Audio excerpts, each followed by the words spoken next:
Hello student, मैं हूं धर्मेंद्र और आप देख रहे हैं मेरा यूट्यूब चैनल आरुष ज्ञान। आज हम बताएंगे कि हाई स्कूल परीक्षार्थियों के लिए ओएमआर सीट कैसे भरना है। अगर आपने ओएमआर भरने में गलत कर दिए हैं तो दूसरी ओएमआर कहां से मिलेगी। तो वीडियो को थोड़ा सा भी स्किप मत कीजिएगा, नहीं तो आपको समझ में नहीं आएगा। 10वीं के सभी स्टूडेंट की परीक्षा का हर प्रश्न पत्र 70 अंकों का होगा, जिसमें से 20 अंक का प्रश्न पत्र ओएमआर सीट पर आधारित रहेगा, जिसमें आपको बहुत ही शुद्धता से ओएमआर भरना होता है। अगर आपने थोड़ा सा भी जल्दबाजी ओएमआर को भरने में करेंगे तो उसमें कुछ ऐसे पॉइंट हैं जिसको गलत कर देने से आपका 20 अंक सही भरने के बावजूद भी आपको उसका अंक नहीं दिया जाएगा, क्योंकि इस 20 अंक की ओएमआर को कोई भी अध्यापक चेक नहीं करता है। या ओएमआर को कंप्यूटर मशीन से चेक किया जाता है। तो चलिए हम आपको बताते हैं कि वे कौन से बिंदु हैं जहां आप थोड़ा सा भी गलत करते हैं तो आपका पूरा 20 अंक काट लिया जाएगा। सबसे पहले देखिए, आपको इस तरह की ओएमआर शीट दी जाएगी। इसमें दो भाग हैं। सबसे ऊपर के भाग को मुख्य भाग व नीचे के भाग को प्रतिपूर्ण भाग कहते हैं। ऊपर वाले भाग को ध्यान से देखिए, लिखा है अनुक्रमांक और विषय। तो आप चेक कर लीजिए कि जो ओएमआर मिली है आपको, क्या उसमें आपका अनुक्रमांक और विषय सही है। अगर नहीं सही तो आप कक्ष में ड्यूटी कर रहे टीचर से तुरंत आप बताइए।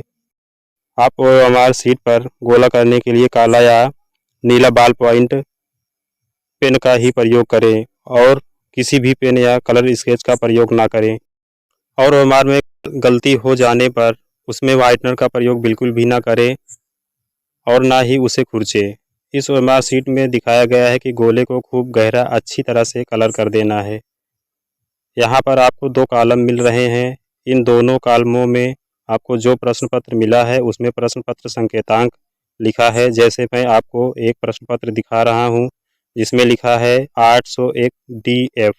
तो आपको अपनी ओएमआर सीट पर पहला अक्षर वाले बॉक्स में D और दूसरा अक्षर वाले बॉक्स में F भर देना है। जहाँ पर आपने D भरा है उसके नीचे देखिए पूरा A से Z तक सभी अक्षर लिखा है। तो जिस गोले में आपको D लिखा होगा उसे हम कलर कर देंगे। और दूसरे बॉक्स में जहां हमने F भरा है उसके नीचे भी A से Z तक सभी अक्षर लिखा है। जिस गोले में F लिखा होगा उसे हम पेन से कलर कर देंगे। इसी तरह इसके निचले वाले भाग में भी पहले बॉक्स में D और दूसरे बॉक्स में F भर देंगे। और दोनों भाग पर जहां लिखा है परीक्षार्थी के हस्ताक्षर, वहां आप अपना नाम लिख दीजिएगा। फिर आप अपने प्रश्न पत्र के शुरू में क्रम संख्या 1 से 20 तक बहुविकल्पी प्रश्नों को पाएंगे। यही 20 प्रश्न आपको अपने ओएमआर सीट पर हर एक प्रश्न का सही उत्तर चुनकर अपने ओएमआर पर भरना है।